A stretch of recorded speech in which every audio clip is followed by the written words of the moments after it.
move to the next speakers, Dr. Maher Zghayar. Dr. Maher Zghayar, he received his MD degree from the Jordanian University, and he was trained in anatomy and pathology, clinical pathology in Harvard Medical Schools, hospitals in USA, and he has 3 American sport certificates, and currently he's working as a member and chairman in pathological department and laboratory in King Hussein. You're welcome, Dr. Maher Zghayar. Thank you. Thank you very much for the kind introduction. Let me start first by thanking the organizing committee, Dr. Abdessalam, Dr. Sufyan, Dr. Nancy, for inviting me to give this talk. It's really a pleasure to be back in my country, Palestine, to really share with you any experience or update that and I'm really, very delighted to see some of my ex-students and now currently they are my colleagues among the audience and the organizers. This is really very rewarding. It's been a real pleasure. Okay, so basically my talk is about management of solitary thyroid nodules, and for those of you who really want to get the nutshell or the final, take-home message of this talk, I will start with that because it's very easy. There is a solitary thyroid nodule. We do 2 things, ultrasound and fine needle. And based on the fine needle, there are recommendations what to do. That's it. Very easy, huh? Making life very easy and straightforward. So basically, thyroid nodules are very common. This is the outline of my talk. Okay. Now, there is a terminology that has been introduced into many cytology language to make things clear and easy. Now, for the thyroid, they have actually come up with the Bethesda based on the place of the first meeting of a group of experts in thyroid. I mean, including not only cytopathologists, but also radiologists and endocrinologists, etc. They met and came up with a common language and recommendations on what to do based on the findings. So basically, the most important test you do for a solitary thyroid nodule in a patient is fine needle aspiration. And that's where I am involved in this kind of talk. I mean, the management, because the cytopathologist will eventually give a recommendation. If the lesion is malignant, then it goes to surgery. If it's benign, it's followed up, etc., based on the recommendations. So prior to the use of fine needle aspiration cytology for thyroid, many patients with solitary thyroid nodules actually had unnecessary surgeries done for their thyroids. So that was a real problem. Nowadays, what people should do is really limit surgery, even cancers in the thyroid. Now the recommendations currently is to limit the amount and type of surgery. So this is really very, very, very important. You want to limit surgery that are really unnecessary. So you can see that in terms of numbers, prior to thyroid FNA, only 14% of surgically removed nodules were malignant. But after the introduction of fine needle, it's now the incidence of the chances of a nodule being malignant removed by surgery is more than 50%, and actually the numbers are increasing. Okay, so what are the indications for a thyroid FNA? Nodules that are discovered by palpation or by physical examinations. Usually these are larger than 1 centimeter at least. Okay, what you do, you do your routine history and physical examination and serum TSH and thyroid ultrasound. Now, if the TSH is normal or high, we look at the ultrasound results to decide. If it is a simple cyst or septated cyst with no solid components, you don't do anything for the patient. But if there is a complicated cyst or a real solid nodule, then we have to do a fine needle. If the TSH is low, that means it's active, and the chances of the active being really, you do a thyroid radionuclide scan. If it is iso or hypofunctioning, then we look at the ultrasound results. If it is functioning, usually the risk is very low for that. Okay, what about thyroid nodules that are discovered incidentally, so-called incidentalomas? Anyway, they're usually discovered either by a PET scan or systemic scan. So if they are focally positive and discrete nodule by ultrasound, not multiple nodules, then there is a chance really ranging from up to 50% or 60% of being malignant. So then we do actually an ultrasound for the thyroid, and then we do a fine needle aspiration. If they are discovered through ultrasound that was done for a non-thyroid lesion, then a dedicated thyroid ultrasound should be done. If it is more than 1 or 1.5 centimeters, really varies about which reference you have. Then you do a fine needle aspiration on this. It's a simple cyst initially. Now lesions between 1 and 1.5 cm with benign features on ultrasound, you can follow these up. So what are the features that are not benign on ultrasound? Now that's not my domain, but I'm listing these features. I mean, you get an ultrasound done by an expert ultrasonographist, and then you get these features which are suspicious, so you have to know them. The presence of microcalcification, hypoechoic, solid nodule, irregular lobulated margins, intranodular vascularity, normal, nodal metastasis, of course, or signs of extracapsular spread. These are suspicious features on ultrasound, and therefore a fine needle aspiration should be done. Some people say with these features, any nodule of any size should be aspirated. Now this is controversial because many societies have different recommendations. So, because these features would include microcarcinomas, and the natural history of microcarcinomas is really very benign, and people think maybe we should not really do anything about those. Now, as I said, there are several guidelines. So the American Thyroid Association says any nodule more than 0.5 centimeter in diameter should be aspirated. If it is more than 1 centimeter in the absence of suspicious sonographic features, you should aspirate it based on the American, what's the society, ACE, I think it's here, written here, the American Association of Clinical Endocrinologists, and then you have the European Thyroid Association and the Italian Association, it's here, Association Medici Endocrinology. Anyway, if it is more than 1 centimeter, according to the NCCN guidelines, which is the most commonly used guideline, by the way, by the oncologist in the US, because this is the National Cancer Network, if it is more than 1 centimeter with suspicious sonographic features, you do a fine needle aspiration. If it is more than 1.5 centimeter without suspicious features, you do a fine needle aspiration. So incidental nodules on CT or MRI scans, there are few data on that, but you do a dedicated thyroid ultrasound, and based on that, we follow the criteria as above.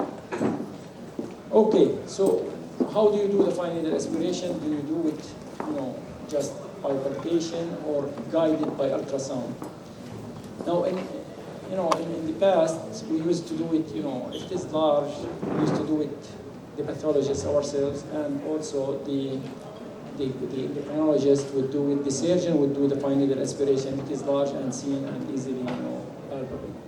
But if the nodule is small and found by just ultrasound, then you have to do it under ultrasound guidance. Nowadays, when I trained in pathology, we used to do it just for those which are visible or palpable. But nowadays, pathologists are trained and they give courses actually on ultrasound-guided, fine needle aspiration. So pathologists have come into the field and they are doing ultrasound and doing FNA under ultrasound guidance, and actually endocrinologists as well are doing it under ultrasound guidance. So they are stealing the ultrasound-guided procedures from the radiologist. So there is a value for doing a thyroid ultrasound. It changes actually the management in 63% of patients with palpable thyroid nodules. It identifies nodules at risk that should be sampled and reduces the rates of insufficient and false negative aspirates. That's very important. Many of my colleagues, when they send the fine needle, they say, you always get us back the result as being inadequate, insufficient. So that's, maybe because we miss the lesion if we don't use ultrasound guidance. And then ultrasound specific findings can be used to inform the results of the ultrasound-guided fine needle aspiration, such as a cyst. Now, I'm not as any expert really in ultrasound findings, and I read the comments on these, but this is just an example of a well-circumscribed nodule. And this is an example of a very irregular nodule by ultrasound. This is a pointer here.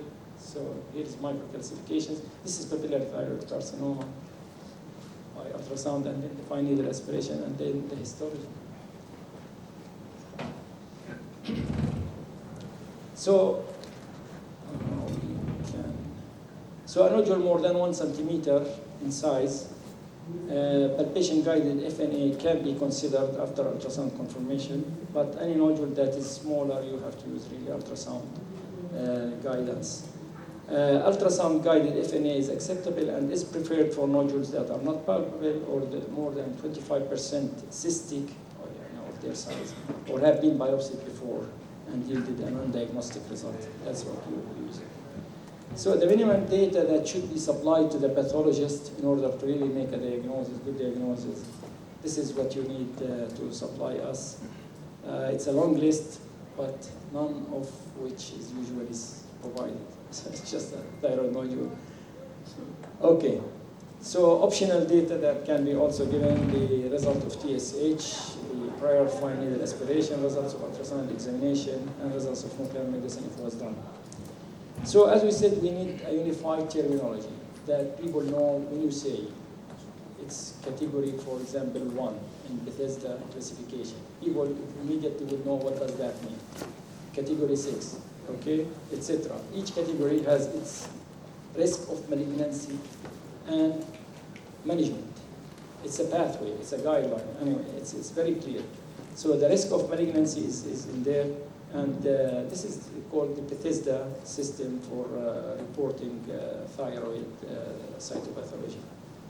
So these are the 6 categories in the Bethesda system: 1 being insufficient for diagnosis, 2 benign, 3 etibia of undetermined significance or follicular lesion of undetermined significance, 4 suspicious for follicular or hairy cell neoplasm, 5 is suspicious for malignancy, and 6 is a clear-cut malignant diagnosis. So, and each of these has its own risk of malignancy. So when you tell the patient, your result has this, etibia of undetermined significance, this means that there is a chance that your nodule being malignant is 10%. And based on that, and the recommendation is to do X or Y. So that was a short, list, and this is the further or expanded categories of the Bethesda. So you can see in the non-diagnostic, it is only a cyst, which is just cystic fluid. There is a chance of there being a papillary carcinoma of the thyroid, so that's called non-diagnostic or unsatisfactory. So the benign is anything that's benign follicular nodule, Hashimoto's thyroiditis, or anything goiter, the etibia of undetermined significance, and then we have follicular neoplasm or suspicious for follicular neoplasm, because these things cannot be diagnosed cytologically, so it has to be either follicular neoplasm or suspicious for follicular neoplasm, then suspicious for malignancy, and then malignant. And that's just the updated 2016. So that Bethesda classification came out in 2008, and then an update was issued 2 years ago that included a new entity. Actually, it's not a new entity in thyroid neoplasm, but it was an old entity that was reclassified. Okay, we'll talk about it. So these are just general principles of the Bethesda classification, stating the category. Now, just briefly about each category. When we say non-diagnostic or unsatisfactory, this is 10 to 30% of thyroid FNAs usually. It can be quite high. And then, based on certain criteria, we decide whether it's adequate or not. The exceptions for that, if there is a specific diagnosis, a specific thing, finding like etibia or thyroiditis or abundant colloid, then we don't really call it insufficient. So this is an example of cystic fluid. You can see the picture of macrophages. There is a risk of malignancy in that being 4%, so that's why we call it non-diagnostic. Even if it was a cyst, just a cystic fluid, there is a risk of malignancy of 4%. The benign category, which is Bethesda category 2, usually includes benign nodules and chronic lymphocytic thyroiditis or Hashimoto's, and there is a false negative rate of less than 1%. And these patients can be just followed up. You don't need to do anything. Usually the cytological smear is really a very uniform single layer of benign looking follicular cells or abundant colloid, as you see in these pictures of colloid. And sometimes we get just intact macro follicles like this one, or just a thin layer of follicular cells. This is a smear from a patient with Hashimoto's thyroiditis. You can see the abundance of lymphocytes and hair cells in the background in these pictures. The ETB of undetermined significance, or follicular region of undetermined significance, basically here there are some suspicious features, but are not enough to call it suspicious for malignancy. So here we have to repeat the fine needle aspirations usually within 6 months. And there is a chance of this being malignant. The atypia could be cytologic, architectural, or both, or sometimes, there is atypia related to vertex aspirates. Just there are criteria here mentioned that we follow as cytopathologists. You don't have to really, to worry about them now. Now, what's new in the thyroid pathology? We used to have an entity called encapsulated follicular variant of papillary thyroid carcinoma. And this variant of papillary carcinoma turned out to be, after years of follow-up, it behaves in a benign fashion. Okay, so they decided, the expert panel decided that based on this, data that were not available, to call this downgraded actually from being called malignant to being called a thyroid carcinoma. It's called NIFT-P, which is here, as you can see, non-invasive follicular thyroid neoplasm with papillary-like nuclear features. So this has been downgraded, so the New York Times has it on its front page saying it's not a cancer, doctors now say about this type of tumor. Okay, so this has changed actually the classification a little bit because it changed the risk of malignancy. Because when we see this entity on a fine needle, we used to call it either papillary carcinoma or suspicious for papillary carcinoma. Now it's not a carcinoma anymore, so I have to hurry up. Anyway, this is the most important actually part of my talk. This is the classification of nodules based on the Bethesda and their risk of malignancy and the usual management. So you can see the non-diagnostic unsatisfactory, the risk of malignancy if we remove NFP, this entity, from being malignant. Now the risk of malignancy for each category of the classification of the fine needle aspiration finding is the first one is 5 to 10%, remains unchanged. The benign is 0 to 3%. So even the benign, there is a 3% chance of being malignant. And the TB of undetermined significance has been, down to 18%. And then if we say follicular neoplasm, there is a up to 40% chance of being malignant, suspicious for malignancy. So even if we say on a fine needle this is suspicious for malignancy, that does not mean it's going to be malignant because only 60 or 60% now, based on the update, will turn out to be malignant. And when we used to say it is malignant, it used to be up to 99%, very specific diagnosis by fine needle. Now it has been a little bit less because of the NIFT-P, this entity that has been downgraded from being cancer to being non-cancer. So you can see, now the last column here, this is also very important, this is the usual management. This is what you do when you get this is unified language of thyroid cytopathology, fine needle aspiration finding, what to do with the patient. So this is the last column, this is the most important. So what you do, you repeat the fine needle for the first category. The second category, you do clinical and sonographic follow-up, that's for the benign. The third category, you repeat fine needle aspiration, and nowadays, this is an update, people can do molecular testing and being practiced in the US. They take another aspiration and they do molecular testing, a thyroid panel. There are 3 companies actually making commercial kits that will tell you, based on the molecular finding, this is going to be carcinoma, remove. Based on the finding, that's benign, forget about it. And then also can be done on category 4 or lobectomy. So for us, for our situation, we don't have the molecular tests, which are very expensive, and in that situation, you do lobectomy and near total thyroidectomy for category 5 or 6, or lobectomy. So even for category 6, now the trend is to do lobectomy. Now I have, 5 minutes or less? No. So I'll just stop here, and thank you very much. That was Thank you very much. هو بصراحة دكتور ماهر إنه إحنا عندنا فلسطين هنا في مشكلة في الموضوع بصراحة في موضوع الباثولوجي، وأنا مش عارف إنه كيف إنه ممكن نحلها. أحياناً بتجينا إحنا نتائج كأطباء وما بنعرفش حتى شو بالضبط نحكي للمريض على هذا الموضوع. الشغله الثانيه انه هل في قواعد انه لازم يكون تو باثولوجيست يوقعوا على التقرير ولا لا؟ لانه احنا مرات احيانا بنقول هذا الباثولوجيست وديعه هاي ولا دي سكند اوبينيون، ولا لازم يكون يعني في قواعد عالميه المفروض انه نلتزم فيها كفلسطين هون. احنا لانه بصراحه بنواجه مشكله في هاي الشغله. Okay. Now I see the question is very important. Now the current trend in general in the West for diagnosis of cancer is that it has to be really duly signed by two pathologists if you make a diagnosis of malignancy in general, whether that's a histopathology or cytopathology. But that means that you have to have the luxury being in a big place with many pathologists working, and which is I understand is very difficult to come by. In my institution, actually, we do certain quality control measures. We do a random re-reading or re-diagnosis of 5% of all diagnoses.